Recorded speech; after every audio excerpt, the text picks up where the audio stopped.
Welcome to Day 3, the final day of GLL PUBG Season 2 Grand Finals.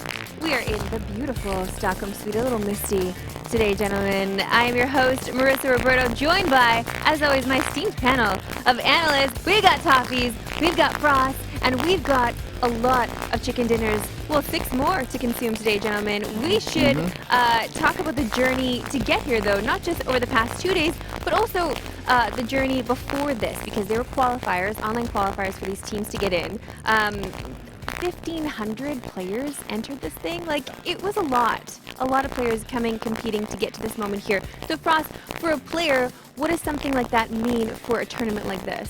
So, first you have the qualifiers to get into the season, and then you have to play the season to get up here as well. And that's a far way. You got to be consistent throughout all the games. You got to battle against good and maybe worse teams to fight your way up there. Fair, and we've seen very good teams competing so far. Over the past 2 days, it's been really exciting because I also get to see some tweets as well. And I do want to just bring up something, a little tweet longer actually. It's kind of long. Oh, tweet longer. Well, it was almost one of those because it was quite a long one. But McCoy said this is probably the closest tournament in a while. So I think other TOs in PUBG might want to think about taking Global Loot's point structure. Usually by now only 3 to 4 teams can win in past events, but it seems like the top 8 to 10 still have a chance.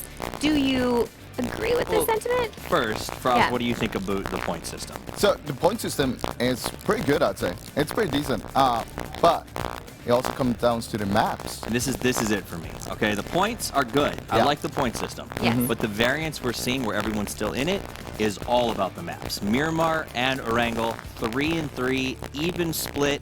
The teams are performing very differently. And that's what we want to see in esports, right? A lot of times we want to see sort of teams become specialists, become masters of an area. They're great everywhere, but just like in CS, there's some teams that prefer different maps, right? And that's what we've seen here. I think it was FaZe. Let's talk about for a second. These guys have been playing very well. They're, I think, around 4 is their average placement right now on Erangel, but their average placement in Miramar is a dismal 9.6.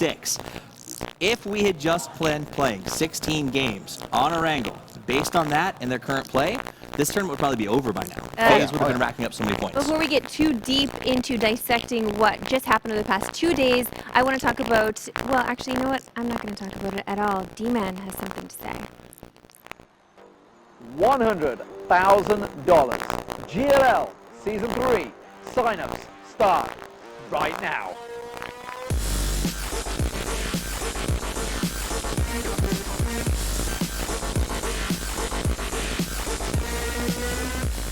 Oh, I was getting okay. I was We're getting very into that. Yeah. I was getting really into it.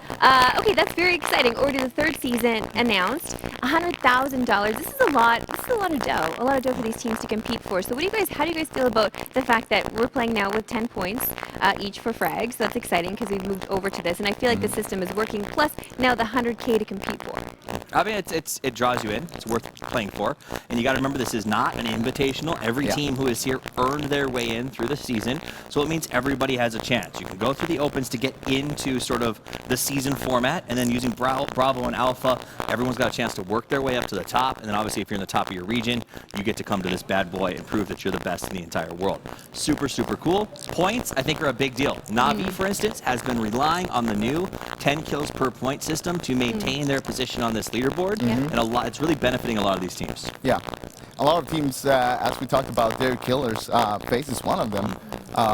They got free chicken dinners, but they also have a lot of kills. I would say this. M19 is in 7th place right now. Okay, these are the Snake Masters. McCoy calls himself the greatest snake in North America. Example could teach him, or he is the prime example of a true snake. If it was the old point system with 4 points per kill, I believe that M19, and I haven't done any of the true quick maths on this, so I will say I'm pretty sure. We'll get the calculators out later. They would easily be in the top 5, if not higher, because the amount of emphasis on kills is more than doubled this season. So there's not as much. You can crawl into the top, maybe make the money, but you can't crawl to a trophy. Frost and Toffees, it is not just us. It's not just us out there talking about these boys playing today. No, we also have other streams going on, including our fantastic Russian team. Look at them. Hey. Just planning away. Oh, Look at guys. back. Hey. Aw, we're all in this together. One big. What's going on now? We were being friendly and okay. Okay. Oh my. Okay. Okay, This is. so this feels a little bit This is. it's intense. This took a turn. It This took a turn. Well, you know, some of the teams described Russian playstyle as angry to me. Maybe that's the casting style too, as they gave us that death look across the hall. They're right there behind I- us. I'll watch them. Yeah. I'll watch them. No, but I mean, because it's interesting, and they are described that way. We talked about Navi already. Yeah. And when they say angry, it's not like, you know, they're mad that you shoot at them. It's that if you do shoot at them, they're coming after you. They don't allow you to sort of get away with anything. And I think that's worked well for them, because when Navi comes to town, people often just give them their space, because you don't want to fight with 4 Navi. I want to get into everything that happened over the past 2 days just to get everyone caught up on today and this fantastic final day 3. But to do that, I think we should take a look at a little video first. Of course, Faye's gonna win. Liquid gonna win, for sure. And Fate's going to take the chicken dinner, the first of day 2. Oh, yeah.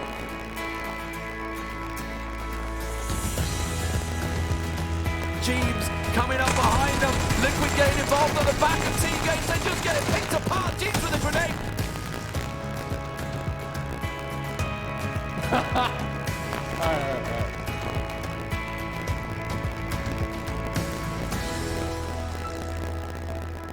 He's turned this around. He's turned this around entirely. Profi's the next to fall. They don't know where Purdy is. Seriously, good effort from Nova, but Ghost having cleared out Liquid turned all of their attention back that direction. Is he going to go far up? It's near the car. Push faces up, but they're both going down. So far, it's up. He has. He's got it. He's got it. Oh my God.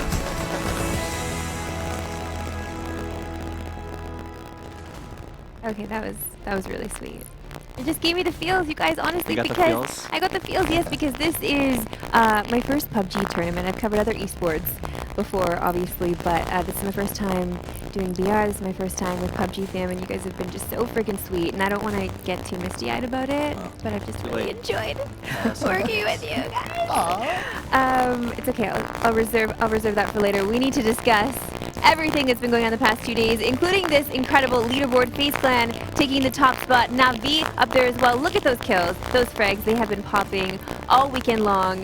Knights in 3rd spot. Ghost Gaming in 4th. Team Dignitas slipped yesterday from 1st down to 5th with that last chicken dinner, final chicken dinner of the evening last night. And Team Liquid there as well. M19, big surprise, but most consistent team over the weekend. So I feel like we should start with them after we take a look at this point system here, noticing that we do get 10 points for each frag, which is why NAVI has been stellar. I mean, at the end of the day, if you talk sub 4 points, 2 kills essentially is a placement jump for you, right? Yeah. Even at the highest level, 8 kills is a placement. So kills do become very valuable, but so is average placement. Yeah. We also have all the teams up there, all the team streams. If you'd like to check those out as well, you're more than welcome to. Of course, we're happy to have you here. To gentlemen, let's talk.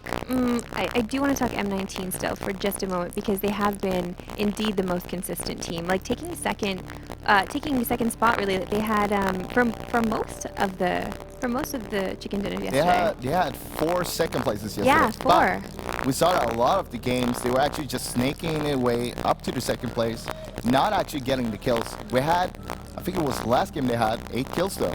Yeah. So that made them a few points there, and they're right now in 7th place, and they're still contesting. But once again, can they bring 4-man to the end and grab a chicken dinner? That's the key. They had their first real chance to get 4 to the end yesterday. They fought set to destroy in a 4v4. They had the advantage.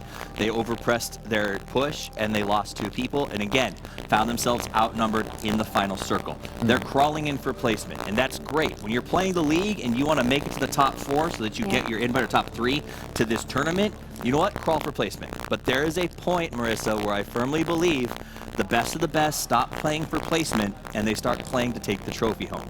And M19 needs to make that change, and they're not going to do it if they don't take 4 to the final circle. I am sorry, Froz. I want to interrupt you for just one moment, because we should definitely focus on the team that really won it all last season. I'm talking about NAVI, of course, so let's take a look at a little video of that. It's kind of, we have to defend our title, you know, from season 1. It's kind of more pressure, but we can handle it and show what we are made of. it doesn't really matter when we play any tournament. It's just always the same approach. We come to win. It's the only approach. So every game we play, every tournament we play, we just aim for the win always. And I think this is the only mentality any pro team should have to be like a winner team. So it's always the same. So we are kind of confident. Like after our second place on PGL, before GLL, it felt like really good to be the strongest team for that moment. I think CS is slowly becoming better and better, but for now, in comparison with the European Plus and Ace scene, it's kind of a bit behind, honestly, because CS teams, they don't really have enough practice against top tier teams. That is why they're just kind of behind. But the good trend is that they play against each other, they gain a lot of experience, they travel to like a couple of LANs. For example, they had like PGI qualifier where everyone could get like a lot of experience. So the scene is becoming better, but for now it's just a bit weaker than the European, I think. The GLL is always like competition between top tier teams. Like it's like always a roller coaster. It's like top 1, top 20, and being a champion in such kind of like competition means quite a lot. We will try our best. That's all I can say. And this time I think this is like the toughest competition that has ever been in PUBG scene so far, in any PUBG tournament, because I have Liquid, I have FaZe, I have Knights, I have a lot of great like teams from America as well, so every team is tough, and I believe it's going to be very interesting till the very end. Indeed, lots of competition here. The top teams in the world facing off, absolutely. But I do want to talk about NAVI, obviously, just for a little while longer, because they have been the top fraggers. They're incredible out there. It's almost like they have so much confidence they fear no one. Top fraggers, their performance has been relatively consistent in terms of average placement, but here's the key for me. If you look at them on the leaderboards, they're in second. They've got great frags. They have 1 chicken dinner. The team above them has 3. The 3 teams below them have 2. So they are in striking distance. If they come away with 1 chicken and suppress the people around them, because of their kill counts, because of their average placement, this is definitely their tournament, I think, right now to potentially take home.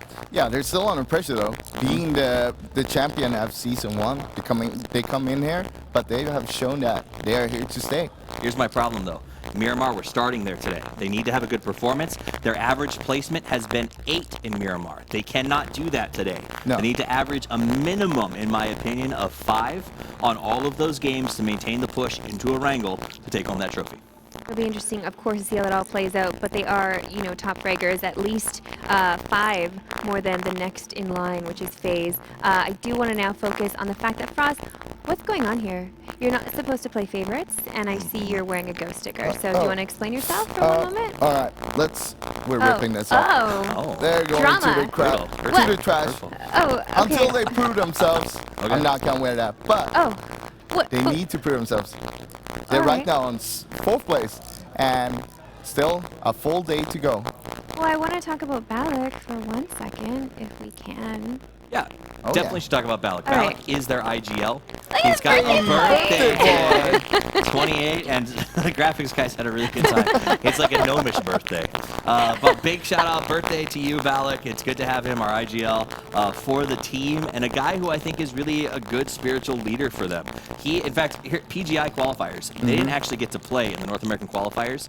Turtle and Balak both had to watch as subs, had the future of Ghost in their hands. And I asked Balak about that. He said, we had 100% faith that they would qualify. We sat at home, we knew that our guys would step up, and we knew that the players who were joining them were also very good.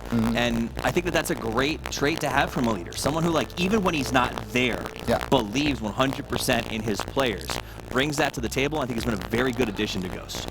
Balak is a really good IGL and a good player as well. I myself had him as an IGL in a former team, and I know all about it. He's very strict, but very on point with everything. And he seems honest. He'll tell you how it is. Oh, yeah.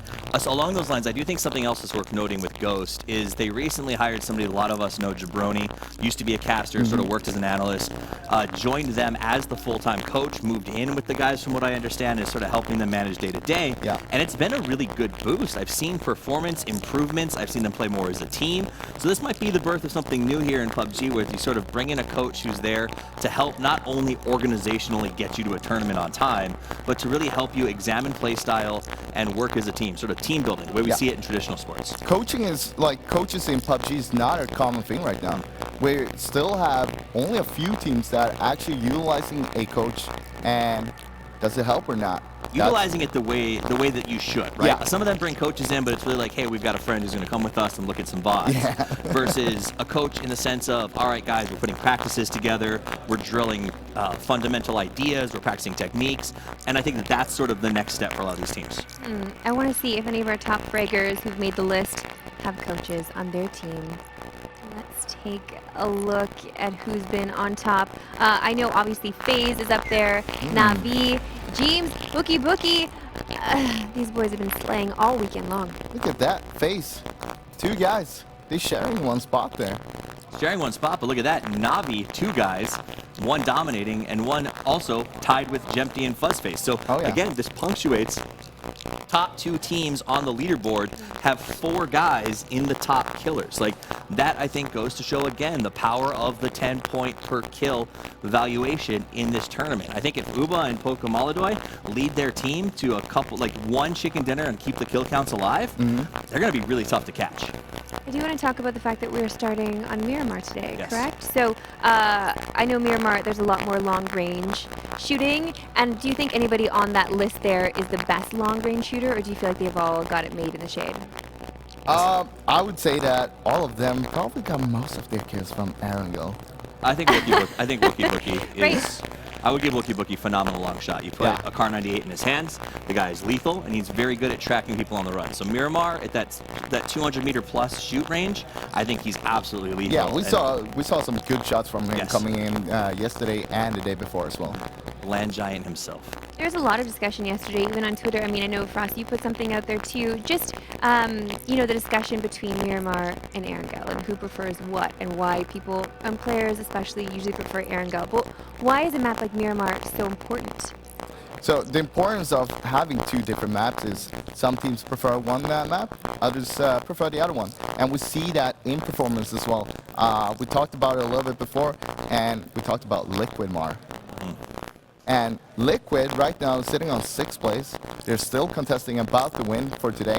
And I want to see, will they create Liquid Mar today as well? I mean, big shout out to AMPR who'll be joining us throughout the broadcast today, but he sat down and went over averages last night and kind of brought that to us this morning. Was like, guys, check this out. Because stuff like Knights is a good example. We haven't talked about them yet. They're in 3rd place. They've got 2 chicken dinners.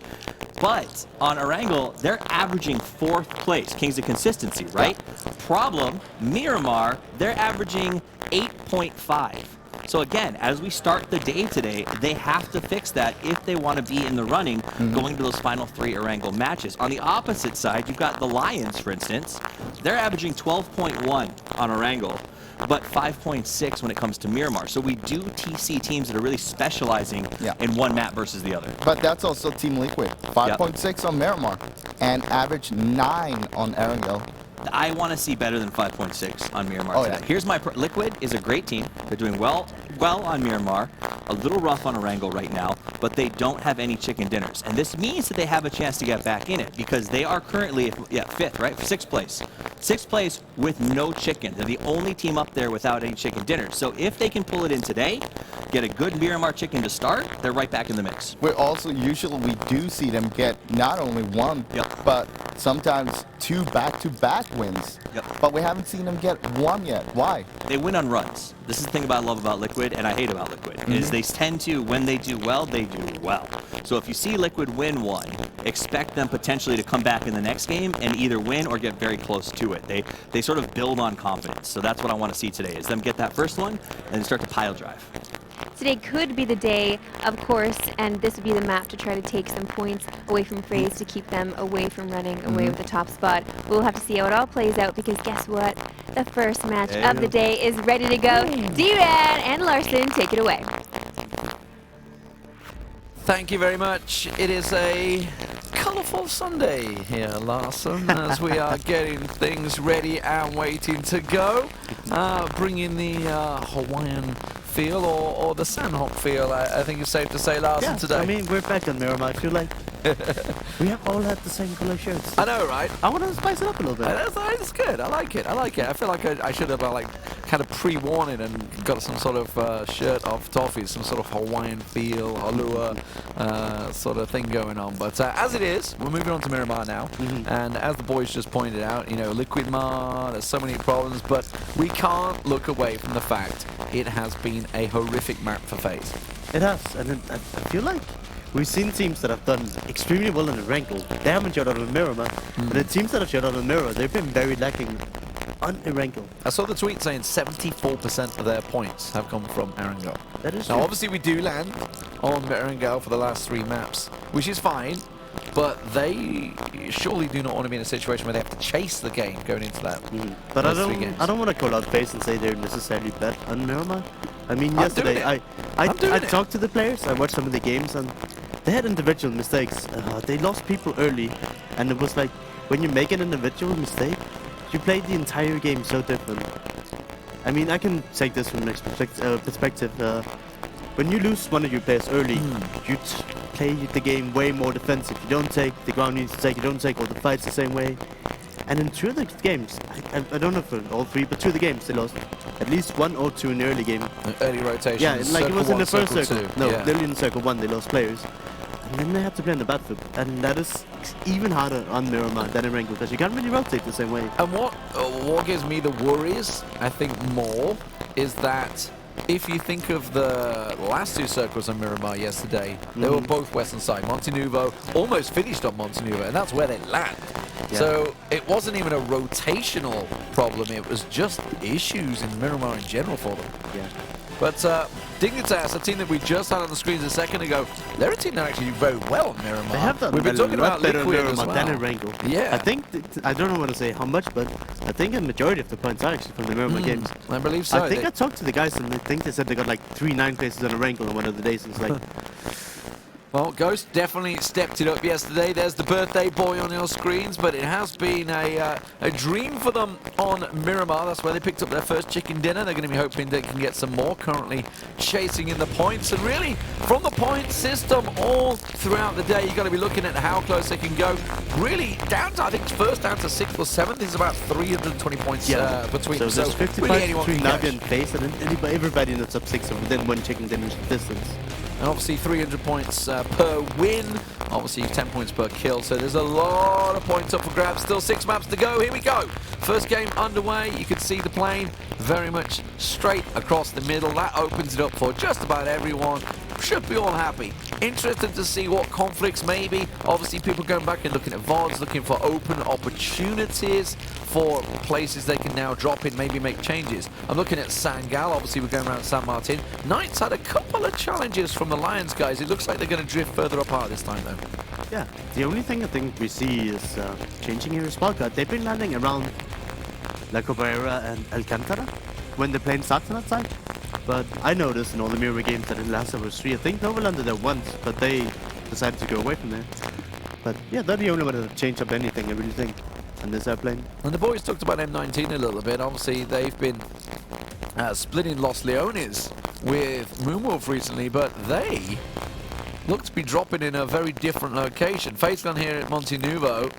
M19 are... No, they're just floating by. They're floating by Picardo, so they're going to go down and get some vehicles. So that's all they're doing. They are going to get vehicles. They're going to go Los Leones. But talking about FaZe Clan, they are current points leaders, as you can see, 50 points ahead of NAVI. That was a big lead before they went into Miramar yesterday. NAVI definitely a lot better through their Miramar games. They've also performing. They are performing average, I would say, across both Erangel and Miramar. They haven't had a standout performance. They've had a chicken dinner, but it's only been like a 6 or 7 kill. They've not had like one of those mighty 15+ kills that we're so used to seeing from NAVI when they really step it up.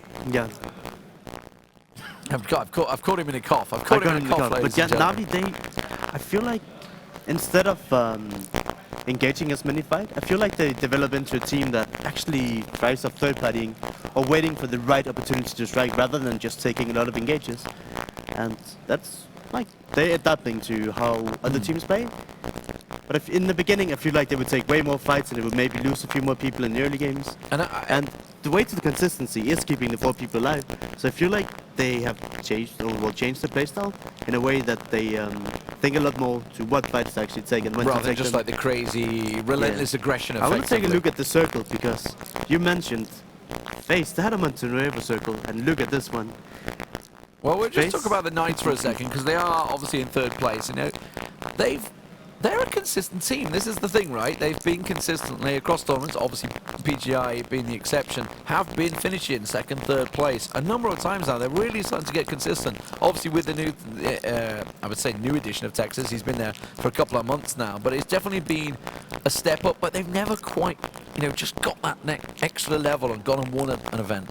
Yeah, I mean, I can relate to that. But honestly, the way I looked at it is either like we've never really been in a position where FaZe is like they have a huge lead and they just keep going ham the next day. It's like very hard to get their mindset of, all right, if you have a lead, then you start playing more defensive instead of like keep growing the lead. And if you're a little bit behind, then you have to fight even harder to get more points. And I feel like Knights, they're always like hovering around the top 5. So they're in like in between the mindset of, should we just try to get these top 5 finishes? Or are we so far behind that we need to do something crazy to actually catch back up? And I feel like it's like their overall playstyle that just makes them like they're in between this mindset of, we actually need to do something crazy to get in them. Or they're like, oh, we're hovering in a safe position and we can just kind of play it calm and we'll keep grinding it out. So you mentioned the circle. Let's talk about that. As you can see, it is a very western circle. And what we should mention is, effectively, you can see obviously the big cliff line that's going in there. Basically, just treat that like water. Nobody can go into that. Yes. It is. I would say It's dead space. You can't be there. Yeah, it's probably about 30-40% of the circle is like area that, as you say, dead space. You can't go in it. The crate is pretty much central point, but nobody's going to go that far over because it has to pull away from the edge. That is true, but we talked about this. I want to see FaZe. They should be confident. They should take a lot of ground. Oh, well, Antinovo is their home, and we were mentioning that they didn't really pick it up. Now, teams that do have the circle center on them have often been guilty of being a little over greedy, looting a little too long, and getting caught out by teams rotating early, like obviously Liquid. The Picard plane pretty much went straight over middle. Picard, it was an easy drop for them. They're already on the move. The Knights, of course, who were in and around the power station, they're coming across. So they're already rotating. And FaZe, as you can see, they're split 2-2. Probably going to stay that way because they want to try and secure as much as they can of real estate. But got to be careful they don't get over greedy, especially when in the circle that we're in right now, there's actually a lack of compound, so there's going to be a lot of hill camping. Definitely, and that is actually really, really scary in this map, because if you stand on a hill and you turn a little bit too long, it's actually very easy for other teams to run up behind them and take these fights. And speaking of third party, there you go. Texas gets himself up on top of the hill, M16. FaZe taking shots at someone passing by. Drayden's going to join in there. There is Fuzzface. He is being pushed, so again, a little too greedy. Fuzz on his own here. He's going to have Hexetti come in and join him at the moment, but the Lions are trying to get into this area. It's Chris that's gone into the section to join him. Here comes Hax, here comes Mexi, here comes Gemty. This is what happens when you try We and have take seen a FaZe Chris in this compound. position time and time again, game in, game over. Sangal could third party here. Shexi's behind them. He's actually at the warehouse at the back there. So while FaZe are looking to push, and obviously Lions are in trouble here, or at least certainly Chris is in trouble because he's getting surrounded. They've got to be careful, and that's what Miramar's all about. It's so much third partying goes on in this map. But we've seen Chris come out ahead in these situations, but FaZe is coming up with a full 4 man. They don't want any of this. Might lose one as they enter the door. They will. Chris gets it, drops down. Nice use. Meanwhile, actually, Lions' teammates actually come in. I think Knights, one of the ones that got the kill on good lord. Sangal Kalendor, that's the word I was there. Salandor, I was mixing them all together right now. But Chris, he's got away and he's healed himself, so they're going to have to go for the revive. FaZe holding steady, making sure they don't overextend to this. So Chris has done very well to get out of this situation so far. But we've seen him clutch, I don't know, every early game we see Chris, he goes in the zone, and he always finds a way to defend these compounds. He's got no backpack. He has no backpack, but he always does this. He moves super early, while you see the rest of his team is actually split up.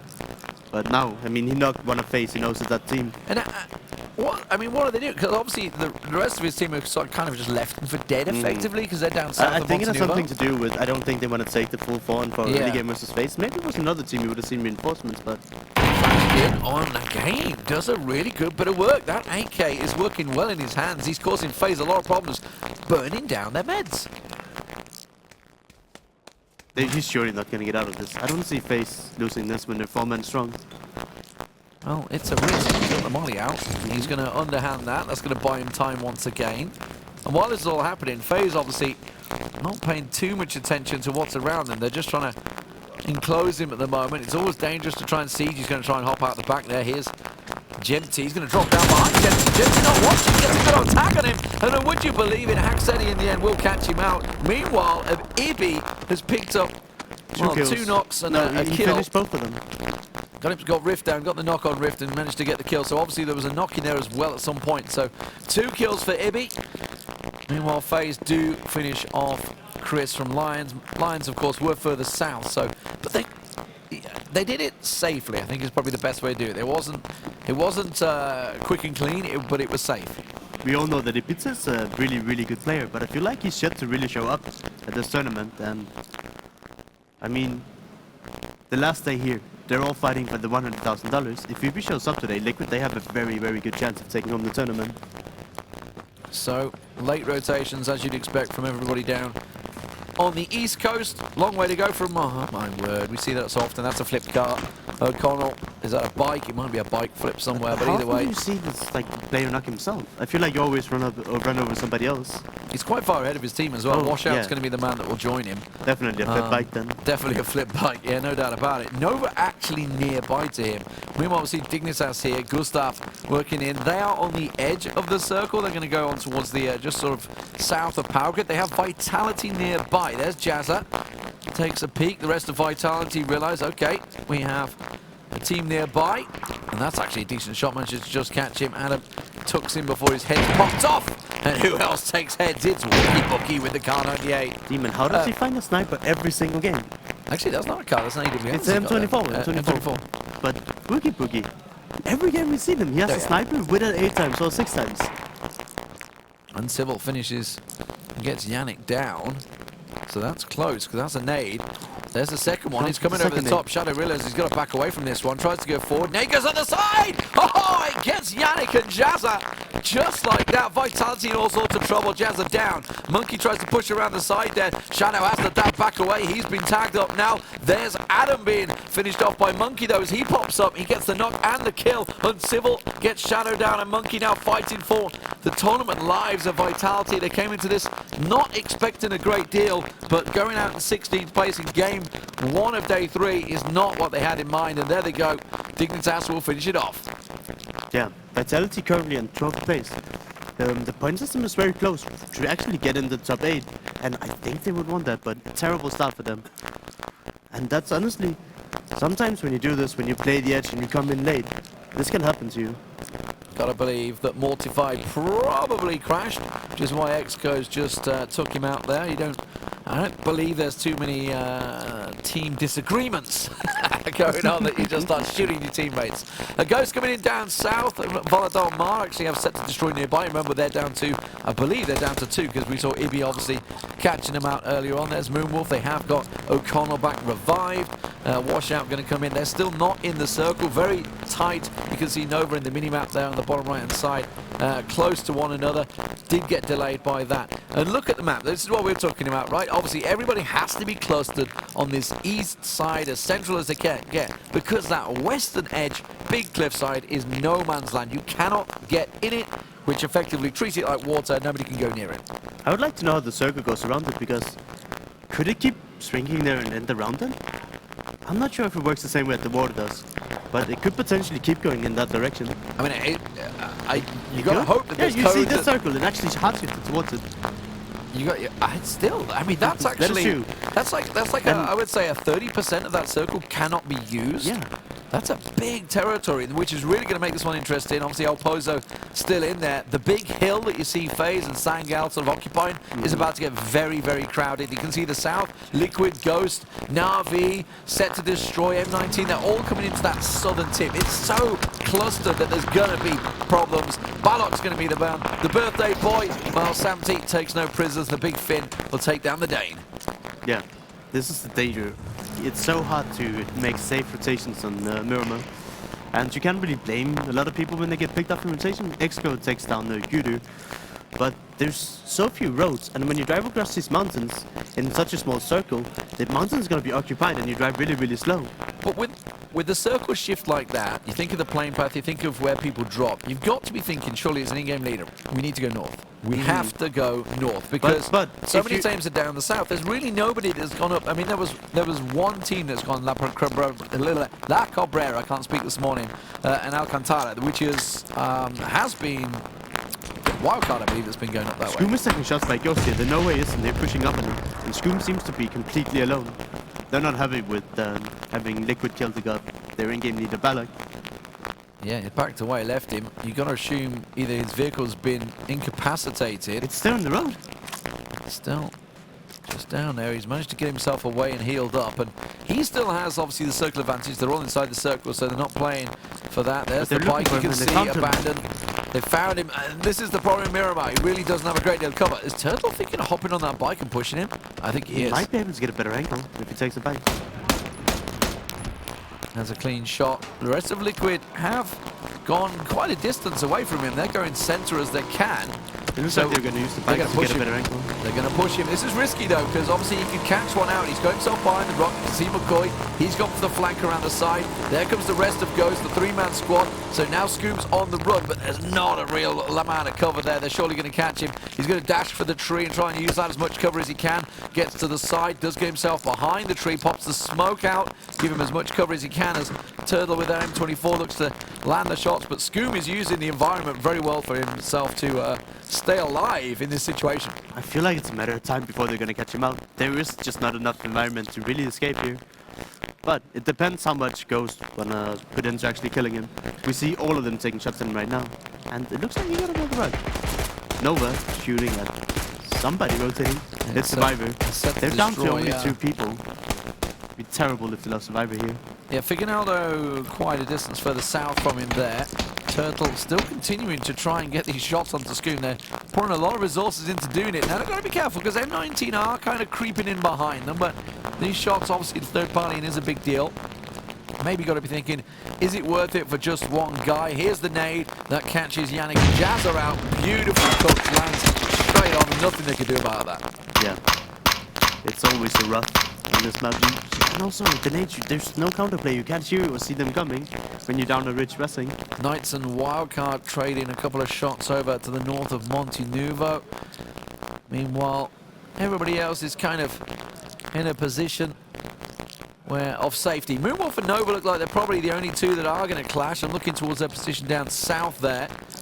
There's Penta, Rexico. They've had a couple of shots and back and forward with Team Gates. Team Gates, of course, down one. I believe there was a crash client, which is why we saw the execution style from his teammate, which is why they're down to 3. Speaking of 3, they're down to 2 because Ibi has got himself another. He's picked up the one. Actually left the compound a little bit, but he seems to be safe on a ridge. If only Penta knew was Team Gates in the compound, they might have moved in on this, but there's no way to really tell when you're in that position. And also, you don't really want to take necessary fights this early in the game. Moonwolf moving in. Smithy, he's got the angle here. Smithy should be able to see O'Connell first, but O'Connell pops up. He gets himself one. He will be quickly reacted to. But is the damage done because the rest of the team are about to pop up on the hillside? Oh no, he's going for the revive. It's the wrong choice. Edicos is going to come around. She should have a perfect angle, but can't manage to land the shot. Gets himself on the spray now. Gets a second as well. Smithy and interrogate down. And Nova in all sorts of trouble. Purdy, he's on the run. He's going for it. He's getting out of there. This is something I want to talk about. The only time we've seen Nova actually make it towards the end game, it's Purdy running up and down, and he's trying to get positions. I think I've seen like Nova in the top 5 maybe 4 times, and it's only Purdy. On the other hand, we see Ipi. He's hitting more shots. He knocked down 2 from Tangle. Did he manage to finish one? Yeah, it was Chaxi. He managed to knock and kill him. And that's another hard shift, honestly, from the circle. There's Moonwolf finishing off the kills. Ghost, meanwhile, moving up on that hillside. Lions next to him. M19 behind them. This is not good for the Lions. They're going to get sandwiched here between North America and CIS. It's not a place that the Lions want to be. Qualified from the European region as Expect Gaming, and of course picked up by the Lions organization coming into this one. They're going to run away. They're backing away from Ghost, realizing someone's behind them. It's a really tough situation for them to be in. That nade, though, that nade, it could fall into the ridge. That one's going to fall wide. Sonics is going to get hit by that one, but M19 were clustered a little close together. Got to be careful. There's NAVI, there's third party, and hello, Mirimar. NAVI get a bit third party and on Sonics, and suddenly everybody gets involved across shots. We see this time and time again. Luther, he's a monster at doing this. He always finds these long-range kills. Now look at finish up. They're down to 1. If he gets another knock, he gets a knock onto Turtle and finish him. They're taking away 2 of the Ghost Gaming guys now. Liquimar continuing. Scoom, did he get out of there? He is. He's actually behind M19. Look at him coming in the distance. Scoom's there. He's still langing. He's watching this all play and thinking, where the hell am I going to go? The rest of his team obviously picking up kills you can see in the distance. But he's just watching this play out, which is actually great, because Liquid are ahead of all this, the rest of his teammates. So he's giving so much information by being the guy that got left behind because his bike got wrecked. I don't know, he was just laying on the road. I'm not sure what happened there. Right up behind him, Constantine's going forward, so he sees them move into a ditch. They're so focused on this battle ahead of them that he's actually going to get right up. The problem is M19 are kind of on the border, so the lip of this is maybe, just maybe enough We've to seen squeeze on in there. M19's group up a lot on top of each other. They're going up. Do you think he has an aim? Oh, he's been spotted, so he's got to go for the shots. Doesn't manage to work out for him. Switches down, gets himself 1. Can get the second. Switches down to SKS. Wants to secure the points. Nicely done. Elite player, the in-game leader of M19, taken down there. Now Constantine ahead of him, but they're in a tricky spot. They've managed to go forward. They've got Lions and Ghost just ahead of them. And now, with I think Lions got eliminated actually, but Ghost just ahead of them. Scooby's doing some work here. Remember, this boy, he's available. The teams, keep your eyes out. Oh, Uber stole the kill away. Trying to secure 10 points every time. Doesn't see Batalan, has to get away. Scoob should be taken down here. No, doesn't get knocked. He's got 2 first aid kits, so he's still fine. And he's doing some serious work for Liquid. Yeah, he's doing a lot of work. Samti's coming closer. Samti's coming up behind Ghost right now. He's having a look towards them. They don't want to go too far. But Samti's giving as much support as he can, along with James and Ibi. Look, they're looking towards Ghost. They know they've got M19 between them. Scoom not quite in the circle, so he has to push it. He has to go. M19 are backing away. They believe there's a full squad behind them. That's Navi, third party, and I believe Scoom's going to try and use the smoke to his advantage. Has got the hill side of well, but he's got inside the circle. The circle shifts to the north. It's another big northern swing, and Penta have themselves a prime position. Liquid on the edge, but they're going to get so clustered. Look at all these teams on the south. Ghost, M19, Navi, all coming into that southern area. Team Gates, if they hold position, should have a really good cross angle to shoot. I want to keep eyes on Moonwolf. They're flashing the Dignitas right now. Liquid just hanging out the vehicle. Another one. That's, I mean, if you hit this shot, Ibby, you know, I'm going to give you the prize right now. Meanwhile, Dignitas, they were way out on the south edge of the circle. They've dealt with Moonwolf, Andy Pyro and O'Connell, last 2 standing for them, out in the blue. And now being gate kept very much by Dignitas, but Dignitas themselves have a problem. Phaser being pushed. Running into Wildcard coming up on the hillside. On top of them. Having a look around. Gets taken down. And finished off by Wildcard. He does. Jempty down. Kickstart moves in. The rest of FaZe Clan on the hillside, actually. They've moved down the rocks, and they're not really in a clean position to fight Wildcard here. Wildcard kind of have the aerial advantage. They have the circle advantage, and FaZe are being kept out nicely. Navi pushing in behind. Scoom's been taken down. Drenis managed to get the kill in the end there, but he got enough points for Liquid and gave them the clarity to get themselves in a safe position. So FaZe in trouble over on the eastern side. Dignitas trouble. BSD, well, he's going to get a team runner towards him. The Knights, they are very much in a good spot. They are on the north. They have no one behind them, really, as far as I know. M19 did try and blast through, but it didn't work out. And they also put Texas in the center of the circle because they were uncontested. FaZe on the move, trying to get himself some center spot. They're actually driving straight towards Texas, so they're trying to run away from Wildcard. They're trying to make themselves a little fortress in the shack. That's really bad. The reason why this is bad is when you put your vehicles there, you're going to lose them. They have no cover around them. And it's just setting you up. It's like you're setting yourself up for defeat. Next time they have to move, they have no vehicles, they have no cover. I feel like this is more desperation play than anything. And I think Mexi realized that he kept on driving. And remember, the points are close, and all the teams that are around the top 6 are still alive. FaZe Clan down to 2 It seems like now. Liquid, Ghost, Navi, and Dignitas, and they're still alive. I think Dignitas are not Oh, alive. Wookie Bookie. Bookie. Give that boy a sniper and he'll take your head every day of the week. Chasing on the top fragger. He got so many knocks. I'd love to see how much damage he's done as opposed to how many kills he's got. Definitely going to be high. Navi taking damage here, but Wookie Bookie's the one that's struggling to make his way down the hill. Is he going to get safe? You can hear the shots rattling left and right, but the rest of his team, look at Gustav. They've pushed the hill. Uncivil's in there as well. Wookie Bookie's safe for now in the smoke. Yeah. It's Team Gates, isn't it? It's Team Gates that's what the third party, I believe, up on the hillside. Navi trying to return fire as well. BSD from Sangal also trying to sneak his way in, but Dignitas, they've got over the road, down the hill. They've really pushed Navi and pressuring Navi to back away. Dignitas is in a rough position. You'll have to fight either of the teams. But if they push towards Gates, Navi will shoot at them. And if they go towards Navi, Team Gates will shoot at them. I don't know if Dignitas is going to come out on top here. It looks like they're making it over to Navi. Oh, 3v3, clean team fight. Yeah, and Moonwolf last taken down. Moonwolf member. And he gets taken down by Tomei. Sangal taken down as well, so that's Moonwolf in 12th, Sangal in, 13th and Sangal in 12th. Navi, oh my word, they're getting wrecked right now. Dignitas pushing over the top of them. I think they might have just kept one alive. It could be Uber, but he's been knocked as well. Shade's going to be the last man standing. Dignitas coming around. Wookie Bookie in the blue. It doesn't matter. He's going to die to the blue, but it doesn't matter. He'll go out afterwards. And that's big news for FaZe Clan, who still have two alive, and Mexi in the circle, as Navi in second place will go out before them. So points, doesn't matter how bad FaZe are doing on Miramar. If Navi and Co keep doing worse, they're going to be happy to hold place. Yeah, but we cannot forget that the remaining teams in the top 6, they're still alive. And they're in a better position than FaZe. FaZe are down to 2, I think. Knights were in third place, remember. They've got 4 alive, but they've got Penta right next to them. They're coming in on bikes. This is going to be a loud, noisy entrance into the 5th circle. And it's going to make a lot of notion. Kramer's running in the open, but it doesn't look like anyone is actually looking towards Kramer right now. Mexi in a safe spot. He's been spotted out. Nades coming his way, but we'll see whether it finds him. Obviously, the big van next to him is kind of a giveaway.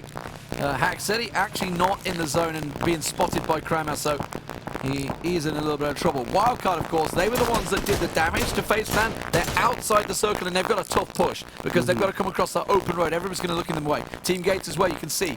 They have to get the move. Liquid are in a great spot. They're on the edge of the circle. They should pick up some terrible kills. for FaZe. Yeah, that's Mexi down, so well, they knew he was on the hill. They were already nading him. Haxetti outside the circle. FaZe Clan could be going down in 9th place. Penta on the move. They're going to go for a 2-2 split at this stage. That's risky, but it could work out for them. Could definitely work out. I mean, they have been in the zone forever. Zilo takes down kickstart, but he gets knocked by Ibiza, and they're down to 2 now. Mexi finished off as They well. have to hold up this push. Mate's pushing in. He gets to Mate, but he gets taken down really low. It's a tough push. Liquid is still shooting at them. No doubt about it. Liquid Ibiza takes down Expo. Gets finished up by Sharpshot. And they're down to can. 1, and Musy's trying to get away. Wildcard on the move, trying to get through there. And as we mentioned, they are going to get caught out. Liquid picking up as much third party in as they can to get around. Ghost sitting on the edge. You know, Ghost obviously who were in problems earlier on. They did a really good rotate, but there you go. Liquid picking up kill after kill. They did lose Skoom early on, but they are collecting as much as they can. That's CeeLo going down. Mossy, the last man standing. He's going himself in the shack, actually doing damage to those. Haxetti goes down. 9th place for FaZe Clan and goes down to Knights. I mean, they need to be more confident and take more grounded thing in Miramar. We see Mercy making a run. Also, Wildcat is trying to make a run. Sharpshot, he gets finished up by the zone. And in the meanwhile, we see Knights, Penta, they're all sitting confident. They have no contestants right now. Yeah, you've got to be looking at it and thinking it's probably between Knights and Penta. It depends if it swings south or north, right? I mean, we have Liquid with 3 alive. And Ibiza, he's been playing out of his mind this game. He's been hitting every single shot with his SLR. And that's a player I'm afraid of. When he's feeling confident and he's having a good day, he's a force to be reckoned with. There we go. And the circle goes straight onto Liquid. Okay, so we just saw Liquid's position there. They have a really good hillside. They probably need to worry about side shots from McCoy and Profi. That's maybe exposed them, and you can see them actually all looking that way. They've spotted McCoy, so they're taking shots that direction. Wildcard did very well to get to where they are. They have a nice ridge line as well, and it's actually down to the Knights and Penta, so they're probably going to now clash on the northern edge here. But Penta has to leave the compound. They actually have to leave both of them. This could actually turn out in their favor because of this 2-2 split. It looks like Kane and Chronix might be able to move in the zone. And you see Yuda, he's driving to them right now. Udi is going to be the one that tries to push over as fast as he can. Penta have actually done very well because they went for that 2-2 and it's given them the ground nearest to it. I mean, it's a risky play at this stage, They right? played the north side of the circle that has been cleared. They haven't amounted any kills yet, but they have a really good position now. Survivor spotted, Profi sees him, tries to turn around, gets the headshot onto Profi, doesn't matter. McCoy will finish it off. Now the question is, who heard it? Is anyone going to try and take him shots? Samty had a little peek, but the revive will come for Ghost, and that gets them into the top 5 teams remaining. 6 teams, sorry. Remaining, Udia. No kills so far for Penta. They have all 4 alive, and of course with still 16 alive, they could get themselves plenty of kills out there, but it's not a great score, not the one they were after. The Knights, meanwhile, they've been taking shots on just about anyone they can find. 5 kills and counting for the team in 3rd place. Liquid, well, is it Liquimar today? There is one thing I'm going to bring up. M19. They always get a guy sticking in the zone. They always have one guy who also they make it to the top 3 almost every game at this point because they have one guy who just manages to stay hidden. Hide and seek champions 2017. McCoy down, Profi down. That is the end of Ghost. They will go down in 6th place just like that. It's Knights that collect themselves the kills for it as well. That's going to be 7 kills pushing now. up on one card. You already took down to May, but Pride defensive and knocked success. And now they have to wait for backup, and that gives Pride time to revive and get prepared for the push that Knights might come in with. And Penta were drawn to their shots. They're actually moving very close They're moving on south Liquid. to Samty. Samty's alone here. Going to be the man. If Samty gets stuck there, this could be really bad for Liquid. And Samty's not even looking away because Ibi just took shot a wildcard. I'm going to peek. Waiting, has to back away. He's got nowhere to escape to. Look from behind him when we just saw it. They might have no been spotted escape. because James and Ibiza, they are looking Samty's way and taking shots. If they were to come over the brow of the hill, he's tucked in enough that he's got cover from Ibi and James, but he has to be that forward man that puts them in their place. The problem is they can't afford to peek because you just saw in the distance there, wildcard, they are looking. Anyone goes over the brow of the hill, you silhouette like crazy. We just saw it with Ibi there. Oh, the Knight spotted. Penta finally trade blows and finish it off, boxing down. So that's now down to them. The hill is Penta's. That's where the circle goes. It shrinks onto them. So now Liquid have to push them here. But Liquid has some fighting. They might make a move. But Penta actually has an amazing spot. They have a hill, and anybody who wants to come closer, then they have to walk up. Samty up close. Knights, they have to cross the road. Where Drayden is almost in the circle. Yeah, but if you look here on the screen, if he has to be in, he has to go out in the open and leave his cover. Well, they've spotted Battalion. That nade's not going to quite reach him, though. They know that somebody is now in that ditch. They're looking James towards hits it. the shots and you do. James gets in. That's Penta. That's going to be the go sign. Samty's trying to push in and around the side. James going in as well with Ibi. They know they have to flank. Samty's going to be that man that will go left. He's going all Ibi the way and around. James This will could come be direct. huge. Yeah, this could be huge. He goes deep. They hear it. Chronix, the big man, spots it. The Oh, nade! the nade lands on him. They're all taken down to absolutely nothing. They have to back away from this one. Samty will finish off. Chronix gets the knock around the side. Look at their Now HP. Udia It's down to gets 1 taken HP. down. The Knights are making the move. They're fighting wildcard on the other side there. Penta's Prexico down to goes 1. down. But And Judah that has no is speed. surely got to be it. Liquid will wipe out Penta. Incredible push. And it was all just from that one single knock. And the nades. Wildcard taken down. That's going to be 4th place for them as Knights will finish the job. And M19 have got into the top 3. Again Larsen. and again and again. So in a 3v1, both these teams are in the top, Liquid and Knights. Getting the win here would be huge for both of them because Facepan went out in the 9th spot. Knights, if they get the chicken dinner, Battler spotted. Just they could end up on the first base and your bottom gets spotted here. yeah, they've got to be careful though. As soon as they realised they were still at Trader is sneaking up. Trading on the sneak. They don't know about him. They're being massively distracted. Kramer's purposely popping And up. they're right next to each other. They've Drayden got gets to the realise. first. He Oh, almost they've got gets the the knock. second. Gets around the side there. Drayden doing the damage. Battleland actually getting involved. No, Battleland, why? He takes Texas down. That may actually remove his chances there. just saved Drayden Liquid, comes in, basically. gets it around the side. Battleland should go down here. They knew he was there the whole time because they've been pushing him. Will finally get taken down, so it's going to be 2nd place, But 3rd that gives place for Sam Liquid M19. to revive, and he finished off Crowd. No, he finished off Boxic, I think it was. So now down to a 3v2. Nobody really has the circle, both are in the circle, but Liquid has the high ground. Ibby I don't see them spotted, losing this. knows exactly where they are. Their flank comes in from Kramer. He gets Ibby down. Can he get more? Tries to 2v2. push it. The circle's completely pushed away from him, so Liquid have to push onto the Knights here. Drayden sticking close. I want to see the Liquid guys going together and finishing off Kramer. Samty, But honestly, they're both just staying back. if he goes to peek here, Samty won't have the angle first because you can see his crosshairs actually kind of right on him right now. The crosshairs are as he move position. Samty tries to get across. Samty gets the knock onto Kramer, and now it's all down to Drayden. But Drayden's making the push. He gets around the side. He can't manage to land the shot. Sees Samty finish him off. Tries to do what he can, but it's Liquid that will take game 1 of day 3. The chicken dinner will go to them. It's the shot in the arm that they absolutely required here. They had a risky, rough day too, I believe, but a win here will shoot them right back up This the is the table. first chicken dinner, right? No. No? Okay. No. But we see this. Liquid, their team with momentum. Them winning the first game might lead into something very scary. The Knights, you know, you felt they had it, right? Yeah, but And Boston then ruined And them. then Button Well, steps Knights, in. they played it so well. Drayden, he went up, he got the knock. He waited for his teammates to come over, and then Botland stood up and took down one of the members.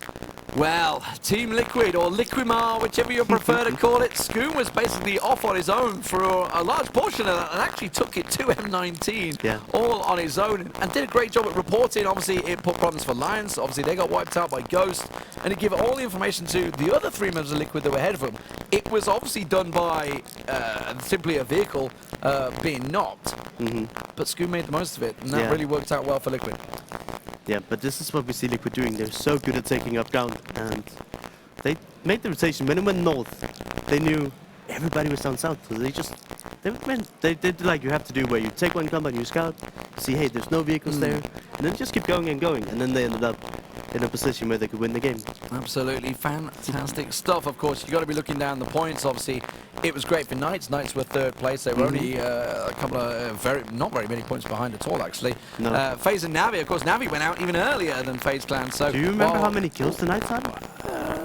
They were up around probably about 8 or 9. I didn't actually get to see it on the So they screen should before the take finish. over FaZe Clan here, but then it depends think how they close will. they are with Liquid in the 6th position. I think they absolutely will. Yeah. Well, Liquimar, that's what we call it. That's what they're known for. Let's go to Dave with Liquid.